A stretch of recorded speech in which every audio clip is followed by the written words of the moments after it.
In the ancient lands of Israel, during a time of tribal conflict and royal instability, one woman's courage and quick thinking would diffuse a dangerous crisis and alter the course of a king's story. Her name was Abigail.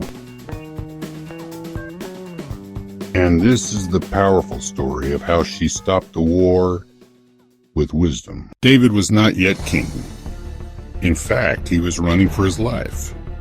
Saul, the reigning king of Israel, had grown jealous of David's rising favor among the people. Although David had once served Saul faithfully, defeating Goliath and winning countless battles,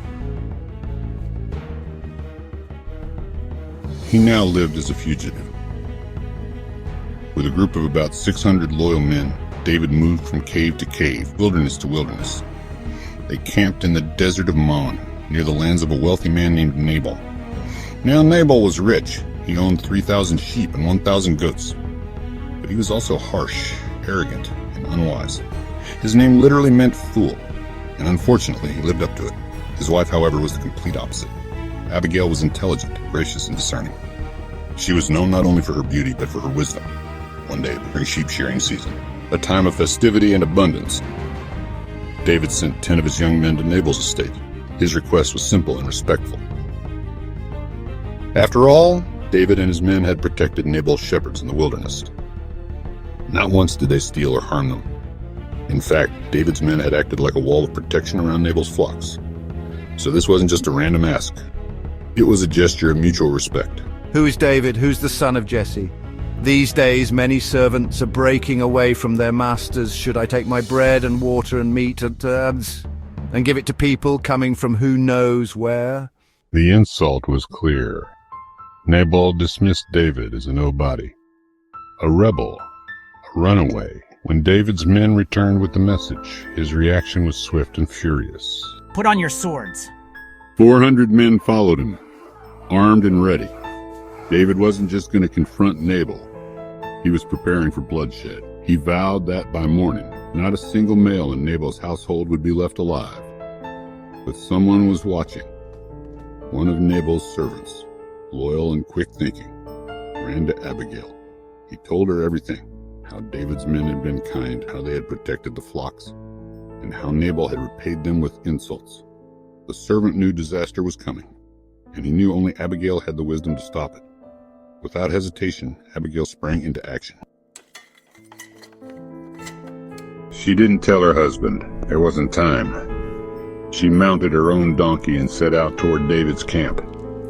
As she approached, David and his men were descending from the hills. He was still breathing threats, still furious. He had been wronged. And in his mind, vengeance was justified. But suddenly he saw her. Abigail dismounted, bowed low to the ground, and fell at his feet. Please, my lord, let me speak to you. Pay no attention to my husband Nabal. His name means fool, and folly goes with him. I didn't see the men you sent, but the Lord has kept you from bloodshed and from avenging yourself with your own hands. May your enemies be like Nabal, and may the Lord establish a lasting dynasty for you, because you fight the Lord's battles. Even though someone is pursuing you to take your life will be securely bound in the bundle of the living by the Lord your God. She concluded her plea by offering the food and asking for forgiveness. She reminded David of his true identity, not just a warrior, but a future king chosen by God. And just like that, her words pierced the storm of David's anger. He paused. Praise be to the Lord, the God of Israel, who sent you today to meet me. May you be blessed for your good judgment and for keeping me from bloodshed. David accepted her gifts, and more importantly, her wisdom. He turned around and went back. No one died that day.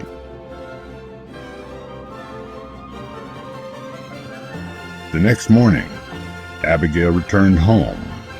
Nabal was throwing a drunken feast, completely unaware of the disaster he had narrowly escaped. She waited until he was sober. When she told him what she had done, the shock overwhelmed him. Scripture says his heart failed him, and he became like a stone. 10 days later, the Lord struck him, and he died.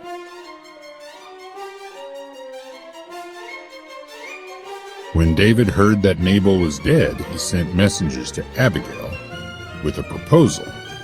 She became his wife, stepping into a future she never imagined. The wife of a king. Abigail's story is one of quiet power. She didn't fight with weapons. She fought with wisdom. She used humility to stop pride, hospitality to soften rage, discernment to redirect disaster.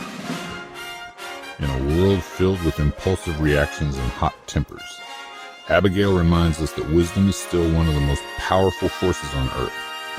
One voice, one moment, and everything changed.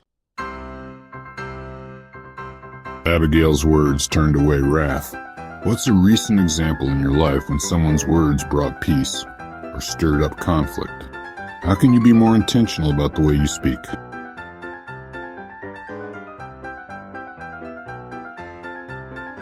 How do you typically respond when you're insulted or wronged? How can you apply Abigail's peacemaking approach the next time you're offended?